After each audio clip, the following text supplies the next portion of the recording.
دوسرا خطبہ حالات حاضرہ سے ریلیٹڈ ہوتا ہے کہ آج کل جو مسائل چل رہے ہیں ان مسائل کو ڈسکس کیا جائے تاکہ اپنے آپ کو بچایا جا سکے۔ تو آج جو مسئلہ میں نے ڈسکس کرنا ہے وہ بہت امپورٹنٹ ہے، ریکارڈ بھی ہو رہا ہے، ریکارڈ کرنے کے بعد میں آپ سے شیئر بھی کر دوں گا، تو جو نہیں آ پائے اور جو کمیونٹی کی خواتین ہیں ان سے بھی یہ چیز ڈسکس ہو جائے، شیئر ہو جائے، تاکہ جتنا ہو سکے اپنے آپ کو بچایا جا سکے۔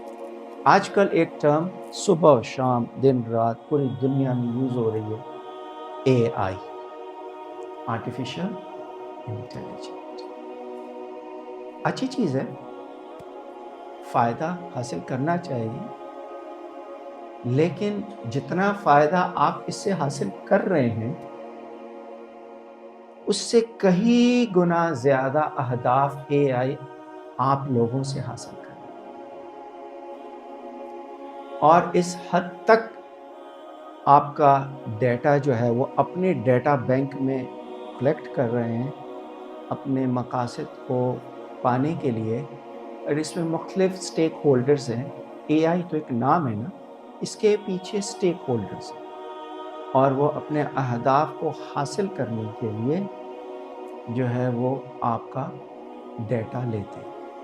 اب سٹیک ہولڈرز میں بہت سی چیزیں آ جاتی ہیں، جس میں فری ایپس بھی ہیں، جس میں سوشل میڈیا کی ایپس بھی ہیں، اور وہ فری ہیں۔ اور یاد رکھیں کوئی بھی چیز فری نہیں ہوتی، ہمارے لیے فری ہوتی ہے لیکن کام وہ کسی اور کے لیے کر رہے ہیں۔ اب اس میں کیا ہے کہ ایک حد تک تو آپ ڈیٹا کلیکٹ کر سکتے ہیں۔ مثال کے طور پہ میں اپنی مثال لیتا ہوں، میں نے ایک سپیچ تیار کرنی ہے، اور اگر خدا نہ کرے میں اے آئی پر ہی بھروسہ کر کے سپیچ تیار کر لی، اور جو ڈیٹا بینک اے آئی نے کلیکٹ کر کے مجھے دیا ہے اور وہ چیز اتفاق نہیں کرتی اوریجنل بک سے، تو میں نے اپنے پاؤں پہ کلاڑی ماری۔ کیوں؟ میں نے اوریجنل بک سے استفادہ حاصل نہیں کیا، اور اے آئی کی مدد سے جو ڈیٹا کلیکٹ کیا، جو معلومات کلیکٹ کی، اس کی مجلس بنائی اور ممبر پہ بیٹھ کے بیان کر دی۔ پتہ چلا میں نے مومنین کے ساتھ بھی ظلم کیا اور اپنے پاؤں پہ بھی کلاڑی ماری۔ اے آئی سے انفارمیشن لیں لیکن ایک حد تک لیں، لیکن if you want to do a proper research you have to go through authentic books۔ آپ نے خود اپنی نظروں سے ان بکس کو کھولنا ہے، پڑھنا ہے، ریکٹیفائی کرنا ہے۔ لیکن اگر آپ ہر چیز اے آئی سے کلیکٹ کرنا شروع ہو گئے، تو کسی نے کہا ہے کہ یہ ایسی راویوں کا نام ہے اے آئی جو جھوٹی احادیث بھی گھڑتے رہے۔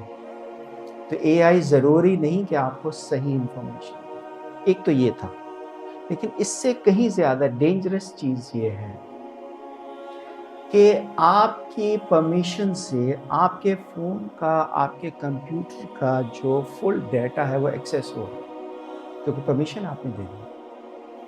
پھر ایک ایسے سافٹ ویئرز آتے ہیں سوشل میڈیا پلیٹ فارمز پر، آپ نے دیکھا ہوگا پچھلے دنوں کہ جس میں ہمارے نوحہ پڑھنے والے بھی آ گئے اس سافٹ ویئر میں، مولانا حضرات بھی آ گئے، مومنین تو آ ہی گئے۔ جب مومنین نے دیکھا کہ یہ نوحہ پڑھنے والے مشہور شخصیات اس سافٹ ویئر کو یوز کر رہے ہیں تو ہم کیوں نہ کریں؟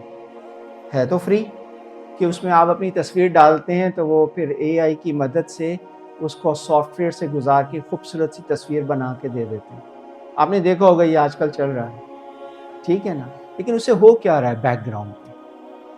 کیونکہ یہاں اس ملک میں تو لاز بہت سخت ہیں، یہاں پروٹیکٹرز بھی لگے ہوئے ہیں، یہاں جو لوگ آپ کی تصاویر کلیکٹ کر کے غلط کام کرنا چاہتے ہیں وہ اس ملک میں نہیں کر سکتے، فوراً پکڑے جائیں، ٹھیک ہے نا؟ پروٹیکشن شیٹس لگی ہوئی ہیں، اور پھر یہاں کی جو میڈیا فورس ہے وہ ان کو پکڑ لیتی ہے۔ لیکن دوسری کنٹریز میں یقین کیجئے لڑکیاں جو ہیں خودکشیاں تک کر رہی ہیں۔ وجہ کہ سافٹ ویئر کے ذریعے انہوں نے اپنا ایکسیس تو دے دیا، ٹھیک ہے؟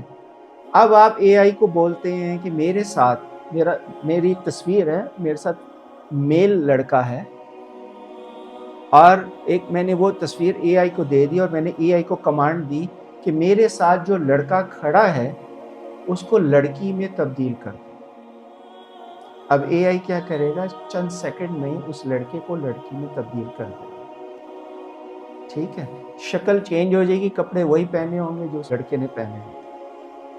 اب دیکھنا یہ ہے کہ وہ جو لڑکی کی تصویر آئی ہے وہ اے آئی نے کہاں سے لی، ٹھیک ہے نا؟ اس نے اس ڈیٹا بینک سے تصویر اٹھائی جس لڑکی نے اپنی ایکسیس اے آئی کو دی ہوئی تھی۔ اب میں پردے میں رہ کے بات کروں گا کیونکہ ممبر ہے، اس کا تقدس ہے، یہ تو کپڑے والی بات ہے نا۔ لیکن اے آئی وہ کچھ بھی کر سکتا ہے جس تصویر میں کپڑے نہ پہنے۔ تو میری بیٹیوں، میری بہنوں، اس ویڈیو کے توسل سے میں کچھ کہنا چاہ رہا ہوں کہ ہر چیز جو ہے وہ فون پر شیئر نہیں ہونی چاہیے۔ میاں بیوی کیا کرتے ہیں؟ ٹھیک ہے، پرسنل فون ہے، فولڈر پہ پاسورڈ بھی لگا دیتے ہیں کہ ہاں میاں بیوی اپنی پرسنل تصویریں بنا رہے ہیں پرائیویسی میں۔ یقین کیجئے وہ بھی سیکیور نہیں ہے، چاہے آپ نے پاسورڈ بلٹ ان کیا۔ اپنی پرائیویٹ لائف کو، اپنی ایسی تمام چیزوں کو جو آپ کے حد تک رہنی چاہیے اسمارٹ فون سے دور رکھیں،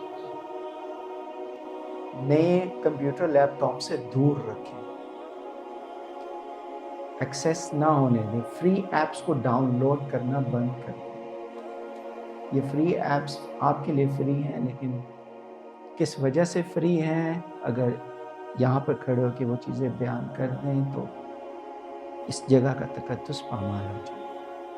عقل مند کے لیے اشارہ کافی۔ تو اس لیے اے آئی سے جو ہے وہ آپ ایک حد تک فائدہ لیں، انفارمیشن کی حد تک، لیکن پلیز اپنا ڈیٹا کی ایکسیس نہ دیں کسی بھی فری ایپس کو، چاہے وہ اے آئی ہو، چاہے وہ جیمنی ہو، چاہے وہ چیٹ جی ٹی وی ہو، کسی کو بھی ایکسیس نہ دیں، اسپیشلی فیمیل، کیونکہ یہ کیسز لانچ ہونا شروع ہو گئے ہیں، کافی حد تک ہو بھی گئی ہیں کہ پاکستان میں اور انڈیا میں اب لوگ جو ہیں وہ سافٹ ویئر کے ذریعے لڑکیوں کو بلیک میل کرتے ہیں، اور وہ خوف کے مارے نہ اپنے پیرنٹ سے ڈسکس کرتی ہیں، نہ اپنے شوہر سے ڈسکس کرتی ہیں، اور وہ بلیک میل ہوتی ہیں اور اندر ہی اندر وہ پیسوں کے ذریعے جو ہے وہ ان کو کسی طرح ہماری عزت بچ جائے۔ ایسی لڑکیوں کو اگر خدا نہ کرے کوئی مومنہ یا کوئی بلیک میل کرتا ہے پاکستان میں، انڈیا میں، یہاں تو کر نہیں سکتا ہے کیونکہ یہاں تو فوراً پکڑ ہو جاتی ہے، تو ان کو چاہیے کہ فوری طور پر اپنے ہسبینڈ کو بتائیں، ٹھیک ہے؟ ان کو چاہیے کہ فوری طور پر اگر غیر شادی شدہ ہے تو اپنے پیرنٹس کو، اپنے بڑے بھائی کو بتائے، کیونکہ وہاں پر ایک سسٹم ہے کہ وہ پھر ان بندوں کو پکڑیں گے جو بلیک میل کر رہے ہیں۔ اچھا، اب اس سے زیادہ ایڈوانس چیز ہو گئی ہے اگر ہم نے اس چیز کو کنٹرول نہ کیا، وہ یہ کہ اب اے آئی کے ذریعے ویڈیوز بننا بھی شروع ہو گئی، ٹھیک ہے؟ کیونکہ اب سافٹ ویئر آ گیا ہے، وہ کیا کہتے ہیں، آپ کا لیفٹ حصہ بھی اسکین کرتے ہیں، رائٹ حصہ بھی اسکین کرتے ہیں، فرنٹ بھی اسکین کرتے ہیں، اور وہ جب چیزیں اسکین ہو جاتی ہیں کیونکہ اس کو ایکسیس چلی گئی نا آپ کے موبائل پہ ہزاروں تصویریں ہیں آپ کی، وہ ہر لیول سے، ہر اینگل سے آپ کی تصویر اسکین ہو چکی ہے۔ اب وہ اتنا ایڈوانس سافٹ ویئر آ گیا ہے کہ آپ جج ہی نہیں کر سکتے کہ یہ اے آئی سے بنی ہوئی ویڈیوز ہیں۔ آپ نے پازیٹیو پوائنٹ آف ویو سے دیکھیں، اب لوگ تصویریں لگا رہے ہیں کہ میں آغا رہبر آیت اللہ خامنہئی کے ساتھ کھڑا ہوں، پازیٹیو ہے، لیکن اگر آپ اس کا نیگیٹو پہ جائیں تو وہ ویڈیوز کیسی بن سکتی ہیں۔ پھر کیا ہوتا ہے کہ باپ بیٹی کو مار رہا ہے، شوہر بیوی کو قتل کر رہا ہے، اور پھر گھر کے جھگڑے یہ وہ۔ تو یہ اویئرنیس ہونی چاہیے اسپیشلی پاکستان، انڈیا میں رہنے والوں کے، کہ خدا نہ خواستہ اگر اپنی بیوی کی کوئی ایسی تصویر دیکھ لی یا اپنی بیٹی کی خدا نہ خواستہ کوئی ایسی تصویر دیکھ لی تو فوراً ریئیکٹ نہیں کرنا، اس کے پیچھے سافٹ ویئر ہے، وہ بیچاری ماری جائے گی فضول میں۔ اور بیٹیوں سے بھی یہ ریکویسٹ ہے کہ وہ اپنے آپ کو بچا کر رکھیں۔ بسم اللہ الرحمن الرحیم، قل هو اللہ احد اللہ الصمد لم یلد ولم یولد ولم یکن له کفوا احد۔